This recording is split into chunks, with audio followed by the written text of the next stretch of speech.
జై శ్రీరామ్. శ్రీమాత్రే నమః. శ్రీ గురుభ్యో నమః.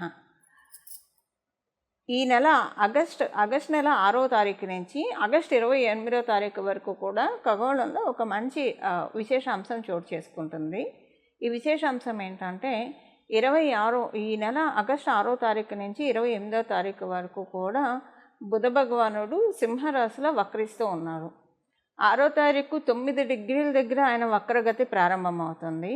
28వ తారీఖు కర్కాటక రాశిలో 27 డిగ్రీల దగ్గర ఆయన వక్రచాగం జరుగుతుంది. అంటే ప్రతి రాశికి 30 డిగ్రీలు ఉంటాయి. ఆయన వక్రగతిలో వెళ్తూ ఉన్నాడు కాబట్టి ఈ 9 డిగ్రీలు అంటే 9 డిగ్రీలు దాటుకొని అంటే ఇక్కడ డిసెండింగ్ ఆర్డర్లో వెళ్తుంది అనమాట. 9, 8, 7, 6, 5 ఇలా వెళ్తుంది. డిసెండింగ్ ఆర్డర్లో వెళ్ళి కర్కాటక రాశిలో రాశి మొత్తం మీద 30 డిగ్రీలు ఉంటాయి కదా. ఆ 30 డిగ్రీలు 30 డిగ్రీ, 29 డిగ్రీ, 28 డిగ్రీ, 27 డిగ్రీ దగ్గర ఒక సెకండ్స్ తోటి కొన్ని ఫ్రాక్షన్ ఆఫ్ సెకండ్స్ తోటి ఆయన వక్రచాగం జరుగుతూ ఉంది కర్కాటక రాశిలో. సాధారణంగా ప్రతి గ్రహం మధ్య మధ్యలో వక్రిస్తూ ఉంటాయి. ఒక సూర్యనారాయణమూర్తి తప్ప సూర్యచంద్రులకి వక్రగమనం ఉండదు. రాహుకేతువులు ఎప్పుడూ కూడా వక్రగమనంలోనే ఉంటారు. ఇంకా మిగతా ఈ ప్లానెట్స్ అంటే కుజుడు కానివ్వండి, మంగళ్ కానివ్వండి, గురువు కానివ్వండి, శనైశ్వరుడు కానివ్వండి, అలాగే బుధదేవుడు కానివ్వండి, శుక్రుడు, ఈ ప్లానెట్స్ వక్రగతిలోకి వెళ్తూ ఉంటాయి మధ్య మధ్యలో. అయితే ఇప్పుడు ప్రతిసారి వెళ్తూ ఉన్నప్పుడు ఇంపాక్ట్ డెఫినెట్గా ఉంటుంది. ఇప్పుడు ఇంకా ఇంపాక్ట్ ఉంటుంది. దానికి కారణం ఏంటో ఇప్పుడు నేను ఒకసారి మీకు ఎక్స్ప్లెయిన్ చేస్తాను. మనకి శనైశ్వరుడు వక్రగతిలోనే ఉన్నాడు. ఇప్పుడు ప్రస్తుతం వక్రగతిలోనే శనైశ్వరుడు ఉన్నాడు. ఆయన కుంభరాశిలో ఉన్నాడు. బుధ భగవానుడు సింహరాశిలో నుంచి వక్రగతిలో ఉన్నాడు. కుంభరాశి, సింహరాశి ఈ రెండు సమసప్తకాలు అవుతాయి. కుంభరాశి నుంచి సింహరాశి 7వ స్థానం అవుతుంది. సింహరాశి నుంచి కుంభరాశి 7వ స్థానం అవుతుంది. వైస వర్స ఇది సమసప్తకాలు అవుతాయి. ఈ సమసప్తకాల్లో 2 గ్రహాలు వక్రించడము, ఒకటి శనైశ్వరుడికి, అందులో కుంభరాశి స్వక్షేత్రము, ఇక్కడ వక్రించడము డెఫినెట్గా ఇంపాక్ట్ ఉంటుంది. మామూలుగానే శశబుధ యోగం చాలా మంచి యోగము. ఇప్పుడు ఖగోళంలో ఇది వక్రించి ఏర్పడుతూ ఉంది ఈ శశబుధ యోగం. సాధారణంగా శశబుధ యోగం ఏంటంటే డబ్బుల్ని ఇస్తుంది. కానీ ఈ డబ్బులు ఏంటంటే మనము చక్కగా ఒక సిస్టమేటిక్గా ఒక క్రమశిక్షణతోటి, ఆర్థిక క్రమశిక్షణతోటి, ఫైనాన్షియల్ డిసిప్లిన్ తోటి మనం డబ్బుల్ని దాచుకోవడానికి కానివ్వండి, ఇన్వెస్ట్మెంట్ చేసుకోవడానికి కానివ్వండి, వచ్చిన ప్రతి రూపాయి, మన పాకెట్లో పడిన ప్రతి రూపాయి కూడా మనం చాలా చక్కగా బాగా యూటిలైజ్ చేసుకుంటాం. అంటే శశబుధ యోగం ఎవరికైతే ఉంటుందో జన్మజాతకంలో వాళ్ళకున్న ఫైనాన్షియల్ డిసిప్లిన్ ఇంకెవ్వరికి ఉండదని చెప్పాలి. వాళ్ళని చూసి అందరూ ముచ్చటపడి డబ్బులు ఇలాగ సేవ్ చేసుకోవాలా, ఎంత సంపాదించామో ఇవన్నీ పక్కన పెడితే అసలు ఆర్థిక క్రమశిక్షణ లేకపోతే డబ్బులు ఎంత వచ్చినా ఉపయోగం ఏముంటుంది? ఈ ఆర్థిక క్రమశిక్షణని శశబుధ యోగం ప్రతి ఒక్కరికి కలిగిస్తుంది. శనైశ్వరుడు ప్రతి విషయంలో క్రమశిక్షణ ఇస్తాడు. బుధుడితో కూడితే కనుక ఆయన ఆర్థిక క్రమశిక్షణని ప్రతి ఒక్కరికి కలగజేస్తారు. ఇప్పుడు వీళ్ళిద్దరూ కూడా వక్రగతిలోకి వెళ్ళారు. వక్రగతిలో కంటే ఇది ఎలా ఉంటుందంటే, ఇప్పుడు ఒక స్కూల్లో ఒక టీచరు క్లాసులో లెసన్స్ చెప్తూ ఉన్నారు. లెసన్స్ చెప్తూ మధ్యలో ఆవిడకి కావచ్చు, లేదా చెప్పే అధ్యాపకులకు కావచ్చు, ఏదైనా ఫోన్ కాల్ వస్తే లేదా ఎవరన్నా పిలిస్తే బయటికి వెళ్తారు అనుకోండి. అప్పుడు పిల్లలు ఒక్కసారిగా కేరింతలు కొట్టి అరిచి చాలా క్రౌడీగా నాయిసీగా ఉంటుంది క్లాస్ రూమ్ అంతా. ఇది ఒకటి. ఇది ఏంటంటే అక్కడ తప్పక ఆవిడ బయటికి వెళ్ళింది కాబట్టి, ఆవిడ కావచ్చు లేదా అధ్యాపకుల వారు కావచ్చు. ఒక్కొక్కసారి ఏముంటుందంటే లీజర్ పీరియడ్ అని ఉంటుంది. సో అధ్యాపకులే వదిలేస్తారు ఫ్రీగా, కాసేపు ఒక 1 పీరియడ్ వరకు ఆడుకోండి అని చెప్పేసి. అంటే ఇప్పుడు లీజర్ పీరియడ్స్ ఉన్నాయో లేవో తెలియదు, కానీ మా చిన్నప్పుడైతే లీజర్ పీరియడ్ ఒకటి ఉండేది డెఫినెట్గా. సో అలా వదిలేసేవాళ్ళు, ఒక పీరియడ్ వరకు వదిలేసేవాళ్ళు. అంటే వాళ్ళు వదిలేస్తారు అలాగా. ఇప్పుడు ఇదంతా ఎందుకు చెప్తున్నానంటే, శనైశ్వరుడు మరియు బుధ భగవానుడు ఆర్థిక క్రమశిక్షణ ఇస్తారు. ఇప్పుడు ఏం చేస్తారంటే ఆర్థిక క్రమశిక్షణ ఇచ్చి మనం ఫైనాన్షియల్గా ఎలా దాచుకుంటే డబ్బులు మనకి రెట్టింపు అవుతాయి, మన డబ్బులు గుడ్లు పెట్టడం అనేది శని బుధులు కలిసి ఉంటేనే సాధ్యమవుతుంది కుండలిలో. ఇప్పుడు అందరికీ శని బుధులు కూడా కలిసి ఉండరు, ఎవరి జాతకంలో కూడా మనం చూస్తే చాలా అంటే అందరికీ కలిసి ఉండాలని ఉండదు ఆ కాంబో. కలిసి ఉన్న వాళ్ళకి డెఫినెట్గా వాళ్ళు చిన్నప్పటి నుంచే ఇన్వెస్ట్మెంట్స్ స్టార్ట్ చేస్తారు, సేవింగ్స్ చాలా పక్కాగా వెళ్తారు. వాళ్ళ దగ్గర ₹1,00,000 వస్తే దాన్ని ఎలాగ 10 లక్షలు చేయాలి, ఎలాగ 50 లక్షలు చేయాలి, మంచి క్లారిటీ, మంచి విజన్ వాళ్ళ దగ్గర ఉంటుంది. అండ్ అకార్డింగ్గా వెళ్తుంది వాళ్ళకి. అంటే విజన్ అందరికీ ఉంటుంది, బట్ అదేంటి, అది మనకి అనుకున్నట్లు ఫామ్గా సిస్టమేటిక్గా వెళ్ళడం అందరికీ సాధ్యం కాదు, కొంతమందికే సాధ్యం అవుతుంది. మనం డే టు డే లైఫ్లో చూస్తూ ఉంటాం కదా. ఈ శశబుధ యోగం అది కలగజేస్తుంది, అది ఒక లెక్క. అయితే ఇప్పుడు ఏంటి, వాళ్ళిద్దరూ వక్రించారు. సో ఇలాగ వాళ్ళు సిస్టమేటిక్ ఇన్వెస్ట్మెంట్స్కి అవకాశం ఇస్తారు. కొన్నిసార్లు ఏంటంటే అందరికీ ఆ యోగం ఉన్న వాళ్ళైతే అలా ఉంటుంది, యోగం లేని వాళ్ళకు కూడా గోచార రీత్యా వచ్చినప్పుడు ఇలాంటివి ఇది అందరికీ అప్లికేబిలిటీ ఉంటుందండి. ఆ యోగం ఉన్న వాళ్ళకి ఇంకా బాగా ఎక్కువగా ఉంటుంది, యోగం లేని వాళ్ళకి కూడా ఇది అప్లికేబిలిటీ ఉంటుంది. అయితే ఈ అప్లికేబిలిటీ అసలు ఇప్పుడు వక్రగతిలో ఉన్నారు కదా, వాళ్ళిద్దరు సవ్యంగా ఉంటే ఇన్వెస్ట్మెంట్స్ ఇవన్నీ ఉంటాయి. ఇప్పుడు వక్రగతిలోకి వెళ్ళారు, ఇప్పుడు పరిస్థితి ఏంటి మరి, అంటే ఎలాంటి రిజల్ట్స్ ఇస్తారు, ఈ విషయాలు మనం ఒక్కసారి చూద్దాం. అసలు ఈ విషయాల్లో ఇంపాక్ట్ ఏ విషయాల్లో ఉంటుంది, గుడ్ ఇంపాక్ట్ ఉంటుందా, బ్యాడ్ ఇంపాక్ట్ ఉంటుందా, సత్ఫలితాలు ఉంటాయా లేదా ఏదైనా జాగ్రత్తలు సూచిస్తుందా, ఇవన్నీ కూడా ఇప్పుడు మనం మాట్లాడుకుందాము. ఈ ఈ ఈ ఇది ఈ కాంబో ఏ రాశుల వాళ్ళకి, ఇప్పుడు ఈ వక్రగతి అనేది ఏ రాశుల వాళ్ళకి ది బెస్ట్గా వర్కౌట్ అవుతుందో మనం ఒకసారి చూద్దాం. అన్ని రాశుల వాళ్ళకి ది బెస్టే ఉంటుంది. అంటే అసలు ఈ వక్రగతిలోకి వెళ్ళడం వల్ల ఇప్పుడు ఎవరైనా ఎవరైనా సరేనండి, మనలో అందరం కూడా ఏదన్నా ఖర్చు చేద్దాము అని అనుకుంటే, అది ఒక మంచి చదువు చదివించడానికి కావచ్చు మన పిల్లలకి, లేదా మనం ఒక మంచి అసెట్ కొనుక్కోవడానికి కావచ్చు, లేదా ఏదైనా ఒక మంచి పని కోసం ఖర్చు పెట్టడానికి డబ్బులు సమకూరక, లేదంటే ఏదైనా ఒక డబ్బులు సమకూరక ఏదైనా పనులు పెండింగ్ ఉంటే కనుక అవి రిలీజ్ చేస్తుంది శనైశ్వరుడు బుధ భగవానుడు వక్రగతిలోకి వెళ్ళడం వల్ల. సో దట్ ఏంటంటే అందరికీ కూడా వాళ్ళకి ఏవైతే అవసరమైన ఖర్చులు ఉన్నాయో అవన్నీ కూడా స్తంభనగా ఉన్నవన్నీ ఒక్కసారిగా రిలీజ్ అయిపోతాయి ప్రతి ఒక్కళ్ళకి. కానీ ఈ పరిహారం మనం చివరిలో తెలుసుకోబోయే పరిహారం చేసుకోవడం వల్ల రిలీజ్ అవుతాయి. పరిహారం చేసుకోకపోయినా రిలీజ్ అవుతాయి, అంటే ఆర్థిక స్తంభన నుంచి బయటకు వస్తారు. బట్ పరిహారం చేసుకుంటే ఇంకా ఎక్కువగా ఇది అప్లికేబిలిటీ ఉంటుంది. ఈ ఆర్థిక అంటే యాక్చువల్గా ఈ వక్రగతి ఒక్కొక్క రాశిలో, ఇప్పుడు ఇదే సమసప్తకం కనుక కర్కాటకం మకరంలో పడినా, లేదా మీనరాశి కన్యారాశిలో పడినా, మిగతా రాశుల్లో పడితే ఒక్కొక్క రకంగా ఇంపాక్ట్ ఉంటుంది, ప్రతి రాశిలో ఇదే ఇంపాక్ట్ ఉండదు. ఇప్పుడు ఈ వక్రగతి పడింది సింహరాశిలో ఉంటేనే సూర్యనారాయణమూర్తి కింగ్. సో ఎప్పుడైనా ఒక కింగ్ ఇంటెన్షన్ ఏముంటుంది, ఆ రాశితత్వం ఏముంటుంది, ఒక కింగ్ ఇంటెన్షన్ ఏముంటుంది, కంపాషనేట్గా ఉంటుంది, అంటే దయ ఎక్కువగా ఉంటుంది. అందుకే సూర్యబలం ఉన్న వాళ్ళకి చాలా దయగల హృదయం గల వాళ్ళు ఉంటారు. అవతల వాళ్ళ కష్టాన్ని వాళ్ళ కష్టాలుగా వాళ్ళు ఫీల్ అయిపోతారు, ఎందుకంటే ఆత్మకారకుడు కాబట్టి ప్రతి సోల్లో ఉన్నది జీవాత్మే అన్న విషయము వాళ్ళకి ఎరుక బాగా ఉంటుంది. సింహరాశి వాళ్ళకి కూడా బేసిక్గా ఈ తత్వం ఉంటుంది.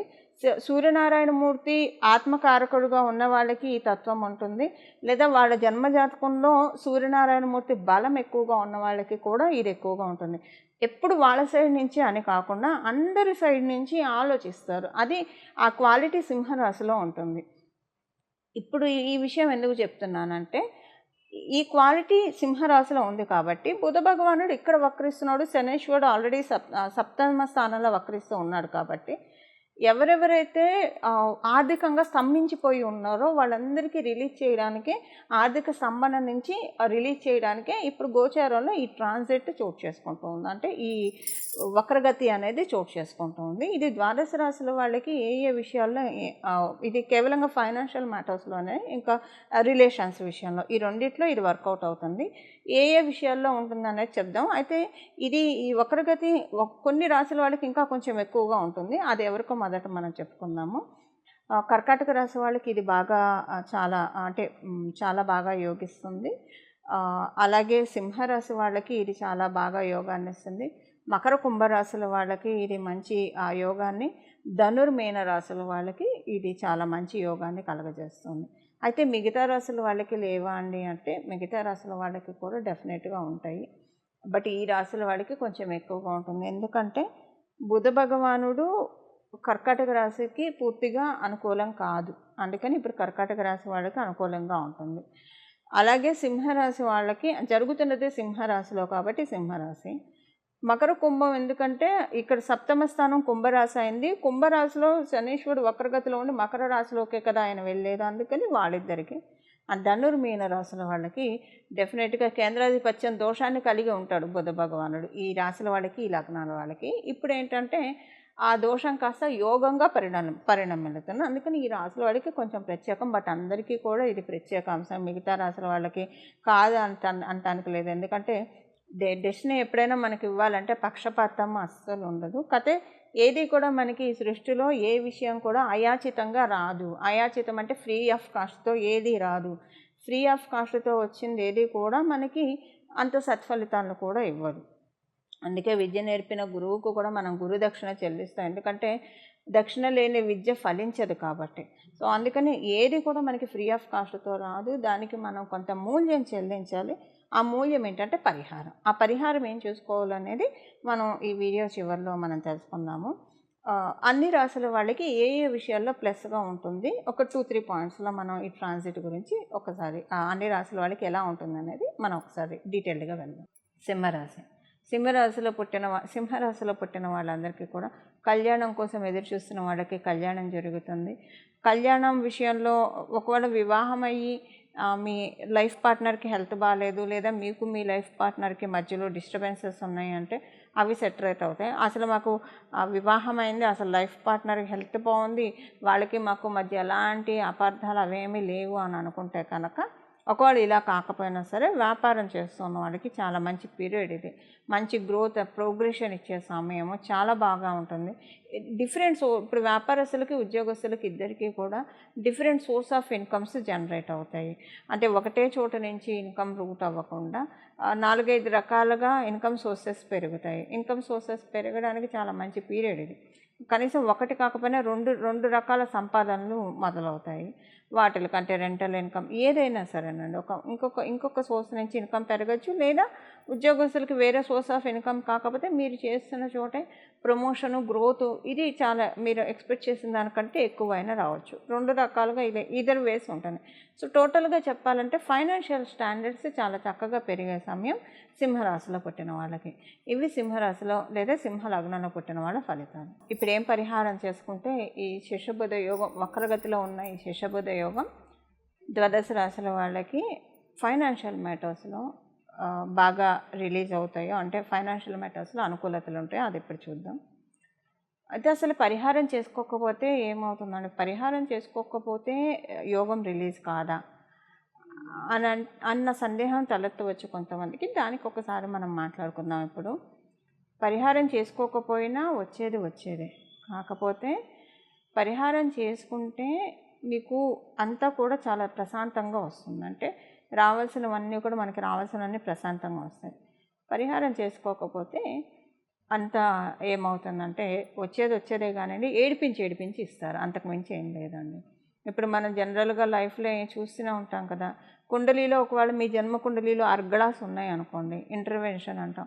ఈ అర్గళాస్ ఉంటే ఏమవుతుందంటే ఏ యోగం అనుభవించజేయను. అంటే ఇది ఒక సామెత మీకు తెలిసే ఉంటుంది, గడ్డివామ దగ్గర కుక్క అన్న సామెత చందాన.